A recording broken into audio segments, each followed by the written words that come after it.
नमस्कार बंधुरा सबाइके आमार आंतरिक शुभेच्छा जानिए आमार ब्लग शुरू करछि।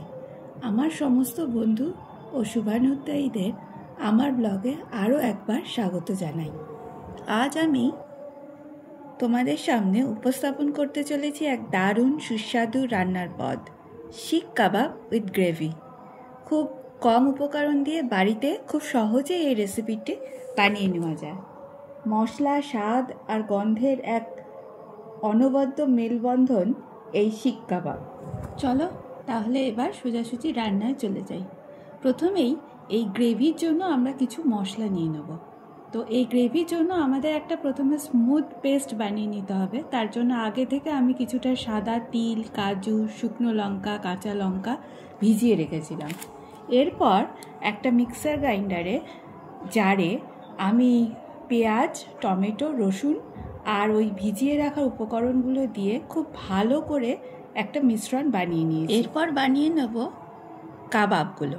তো কাবাব বানানোর জন্য আমার ফ্রিজে কিছুটা চিকেন রাখা ছিল, প্রায় 100 গ্রাম মতো বোনলেস চিকেন।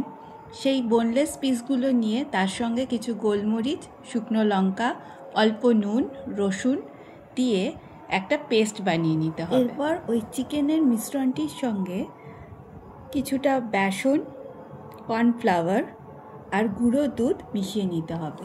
এরপর ওই মিশ্রণটির সাথে আমি কিছুটা ভেজিটেবল অয়েল মিশিয়ে নিয়েছি ওর পুরো গায়ে ভালো করে গ্রিজ করে নেওয়ার জন্য, যাতে আমার কাবাবগুলো করতে সুবিধা হয়। একটা পুরনো পেনের সাহায্যে এবার আমি কাবাবগুলোকে লম্বা লম্বা করে শিক কাবাবের আকারে গড়ে নেব।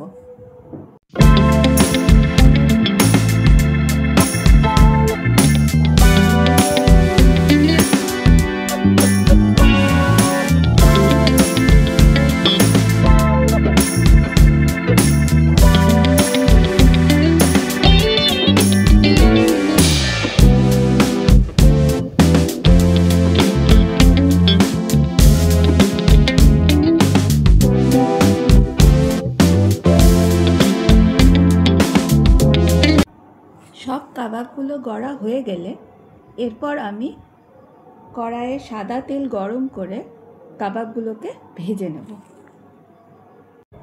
সব কাবাবগুলোকে এবার ভেজে নিতে হবে, গোল্ডেন ব্রাউন করে কিন্তু কাবাবগুলো ভাজতে হবে। এই কাবাবগুলো শুধু যদি কেউ খাবে মনে করে স্ন্যাক্স হিসেবে, তাও কিন্তু খাওয়া যেতে পারে। মেয়োনিজ কিংবা সসের সঙ্গে এটা বিকেলবেলা স্ন্যাক্স হিসেবেও কিন্তু সার্ভ করা যায়।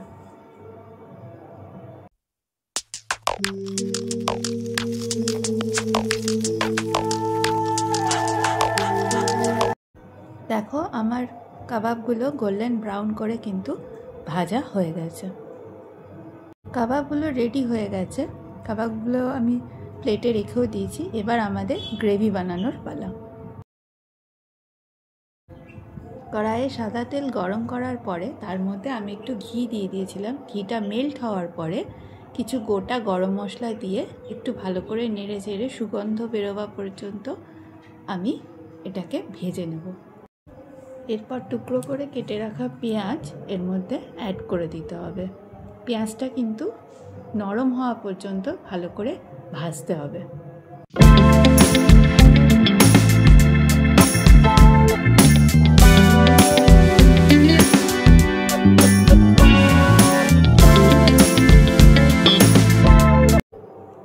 দেখো পেঁয়াজটা নরম হয়ে এসছে।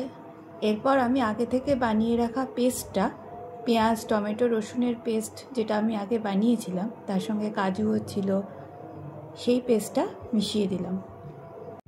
এরপর একে একে গুঁড়ো মশলা অ্যাড করতে হবে আর খুব ভালো করে কিন্তু কষিয়ে নিতে হবে মশলাগুলো।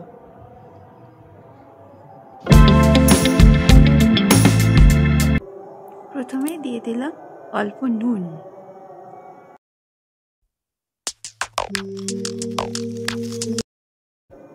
এরপর একে একে দিয়ে দেবো ধনের গুঁড়ো, তারপর দিয়ে দেবো জিরের গুঁড়ো। এরপর খুব ভালো করে মশলাগুলোকে কষিয়ে নিতে হবে।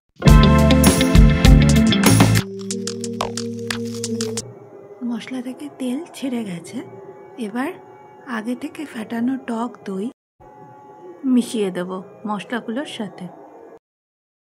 প্রসঙ্গে একটা ছোট্ট টিপস দিই, অনেক সময় দই মশলার সঙ্গে মেশানোর সঙ্গে সঙ্গে ফেটে যায়, সেই কারণে আমি দইয়ের মধ্যে আগে থেকে একটু চিনি আর কর্নফ্লাওয়ার খুব অল্প পরিমাণ মিশিয়ে রেখেছিলাম।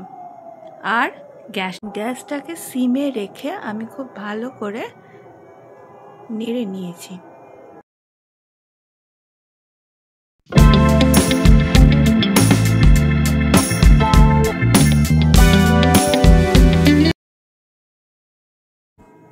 এবার মশলার বাটি ধোয়া জল খুব অল্প পরিমাণ দিয়ে দিলাম। যে যেরকম গ্রেভি রাখতে পছন্দ করো ততটুকুন জল দিলেই হয়ে যাবে।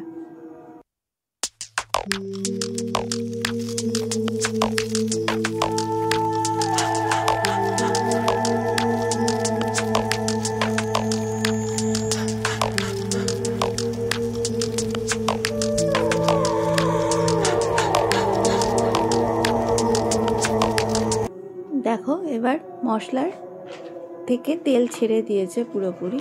এবার আমি কাবাবগুলোকে এর সঙ্গে অ্যাড করে দেবো।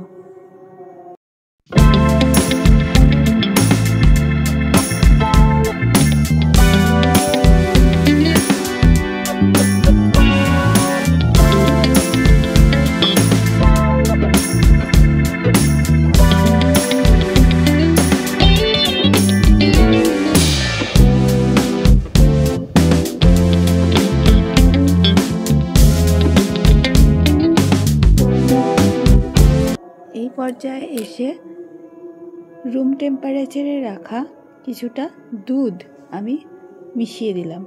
কেউ যদি ইচ্ছে করো তাহলে ফ্রেশ ক্রিমও অ্যাড করতে পারো।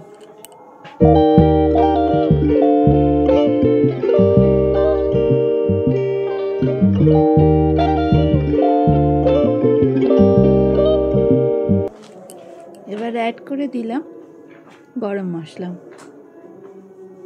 রান্নাটা কিন্তু প্রায় শেষ পর্যায়ে চলে এসেছে।